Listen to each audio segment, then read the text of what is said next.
another DorkLair action figure review. Today I'm taking a look at the Mythic Legions Samir Scrollwarder from the Poxxus wave by Four Horsemen Studios. In my opinion, this figure brings in two very key elements to the Mythic Legions line, and the first of those two elements is the character type of the classic wizard. We've had, wizards, spellcasters, mages, and other characters, but they've typically been like armored type characters. But now we have the robed, bearded, classic D&D, sword and sorcery, sorcerer, wizard type character.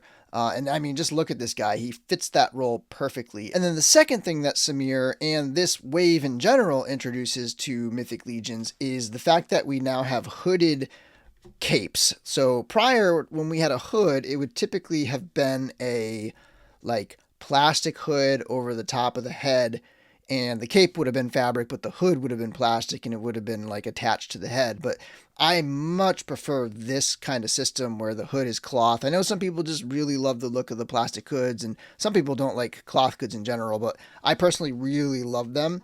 And so I'm very excited that we're getting these kind of hoods. Even like a character like Zendi also has a hood like that. And so those two things I think are phenomenal introductions to the line. Anyway, here's a nice close-up of Samir. You've got that kind of wise old wizard look. He is a bookkeeper, sort of librarian type, a master of scrolls, a protector of books, a warder of scrolls, a scroll warder, if you will.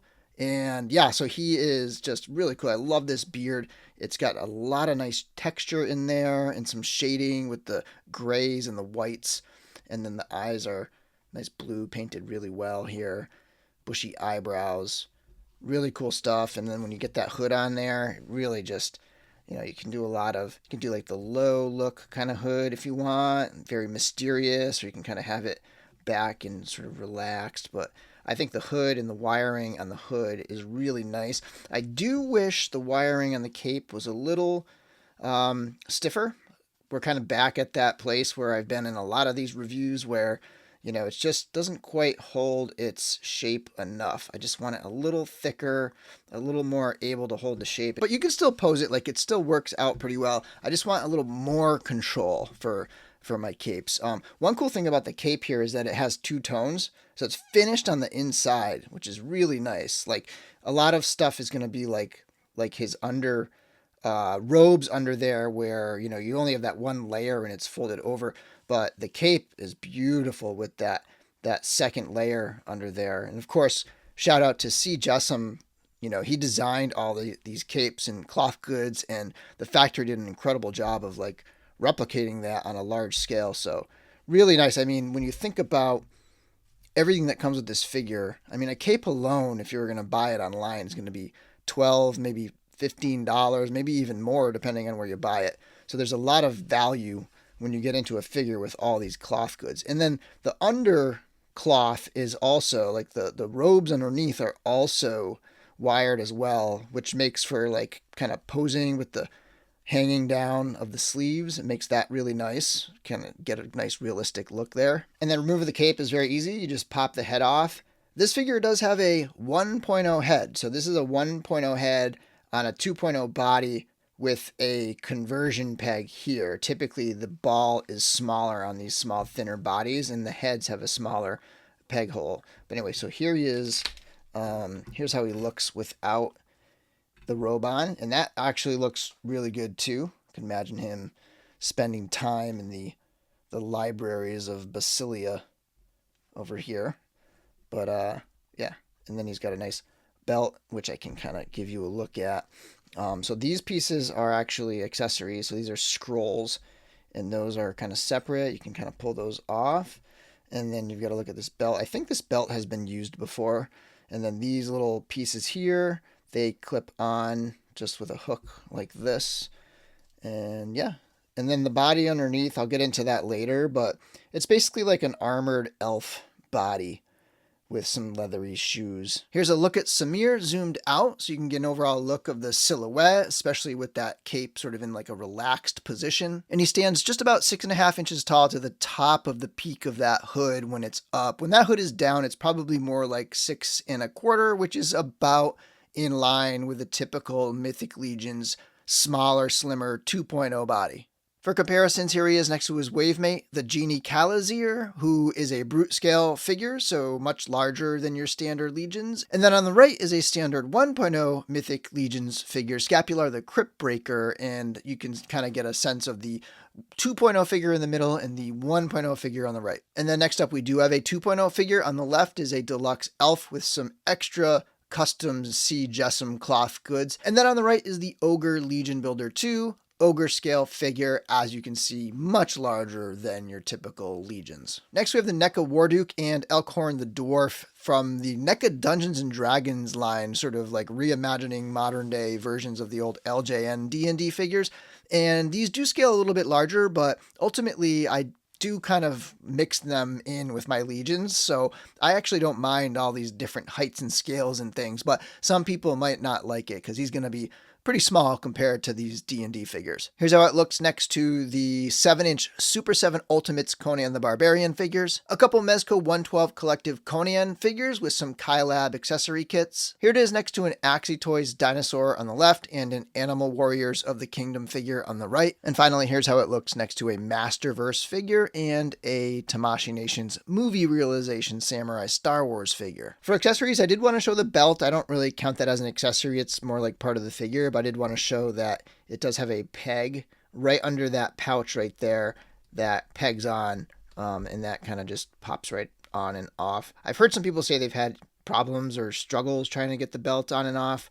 I'm not sure if that's happening with Samir or just with Azarak, but I don't have any issues there getting that peg to work with this figure. The cape I do count as an accessory. It did come separate with the figure, and you can totally go without it if you want to have the figure set up that way. So definitely an accessory in my opinion, and I do think it adds a lot of value to the figure, and it's a great piece. It's got that like darker blue lining on the inside and the brighter blue on the outside, wired all the way around, though I do wish the wire was a little thicker, a little heavier gauge. And then it does come with an alternate head, which I believe is the same head sculpt, but it does have a different paint job. It's almost like he's powered up with magic runes on there, and his eyes are a solid green color. So same head, but just like a different look to it. And then he does have this staff that's got this like Cobra Eagle on the top here, and it's got some nice, sculpted details throughout. One solid color pretty much. It's basically a gold color with a little bit of wash on there.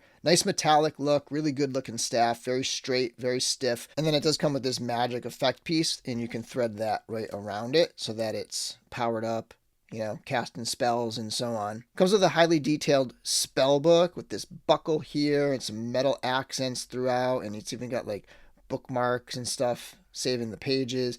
It has a chain so you can wrap it around him and have him carrying it, but you could also pop that piece off and then you just have him holding the book. He does have a couple scrolls, and you can see a little bit of sculpted detail on the end where you can see like the layers of the pages and that one edge, but nothing crazy paint-wise or anything like that. Just some simple scrolls that you can have him store on his belt there. And then he does have this piece with some pouches and baubles that hooks right on his belt. He comes with 8 sets of hands. There's a pair of vertically hinged gripping hands, a pair of horizontally hinged gripping hands, a pair of semi-open clawing / maybe spell casting hands, and those have horizontal hinges, and a pair of more open gesturing spell casting type hands, also with horizontal hinges. For articulation, the head is on a ball joint. If you've ever had a standard Mythic Legions 2.0 style figure, this is that same kind of body. So if you've ever had an elf or a thinner goblin type character, same body here. The arm is on a hinge, and it can swing out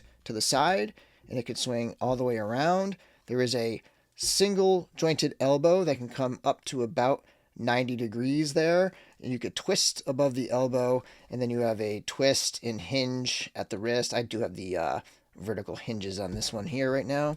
And then up in the torso, it does have an upper torso ball joint. It's like a double ball upper torso, so he can hunch forward a little bit, and he can hunch back a little bit.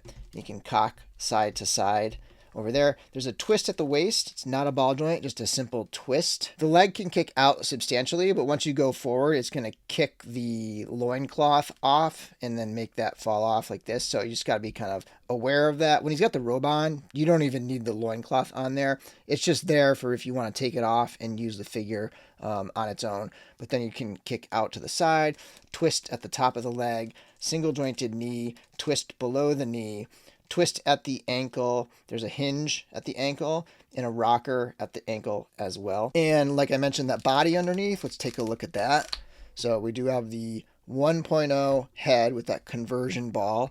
Then this just pegs off here on the belt area.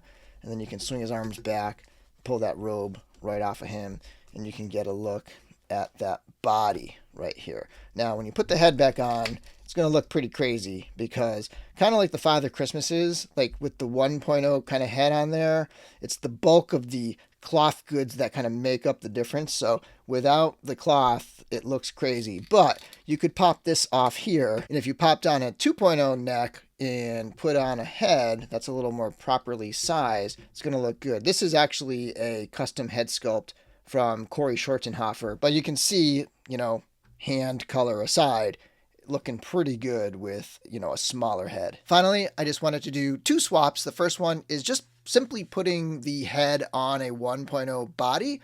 This is a Bardric torso with the limbs from the Xylernian Guard and a Harker Customs skirt piece. And as you can see, that head looks great on here, kind of like a druid or some kind of like forest nature mage. And the other one is something I've been wanting to do literally since the day they revealed this wave.